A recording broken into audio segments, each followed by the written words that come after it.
ಸರ್ಕಾರದಿಂದ ಪರಿಹಾರ ಪಡೆಯುವ ಸಲುವಾಗಿ ಪತಿಯನ್ನೇ ವಿಷ ಹಾಕಿ ಸಾಯಿಸಿ ನಂತರ ಕಾಡು ಪ್ರಾಣಿ ದಾಳಿ ನಡೆಸಿ ಕೊಂದಿದೆ ಅಂತ ಕಥೆ ಕಟ್ಟಿದ ಚಾಲಾಕಿ ಪತ್ನಿ ಸಿಕ್ಕಿಬಿದ್ದಿರುವ ಘಟನೆ ಮೈಸೂರಿನಲ್ಲಿ ನಡೆದಿದೆ. ವೆಂಕಟಸ್ವಾಮಿ ಕೊಲೆಯಾದ ವ್ಯಕ್ತಿ ಈತನ ಪತ್ನಿ ಸೋಲಾಪುರಿ ಕೊಲೆ ಆರೋಪಿ. ವರ್ಷದ ಹಿಂದೆ ವೆಂಕಟಸ್ವಾಮಿ ಹಾಗೂ ಪತ್ನಿ ಸೋಲಾಪುರಿ ಮನೆ ನಿರ್ಮಿಸಲು 10 ಲಕ್ಷ ಹಾಗೂ ಕೈ ಸಾಲ 5 ಲಕ್ಷ ರೂಪಾಯಿ ಸಾಲ ಮಾಡಿಕೊಂಡಿದ್ರಂತೆ.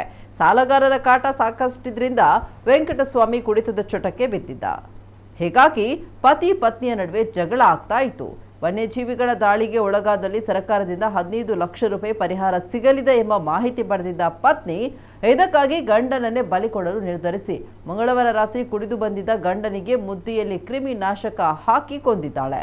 ನಂತರ ಮೃತದೇಹವನ್ನ ಹೊರಕ್ಕೆ ಎಳೆದೊಯ್ದು ವಿರೂಪಗೊಳಿಸಿ ಗುಂಡಿಯಲ್ಲಿ ಮುಚ್ಚಿ ಹಾಕಿ ಕಾಡು ಪ್ರಾಣಿ ದಾಳಿಯಿಂದ ಮೃತಪಟ್ಟಂತೆ ಬಿಂಬಿಸಿದ್ದಾಳೆ.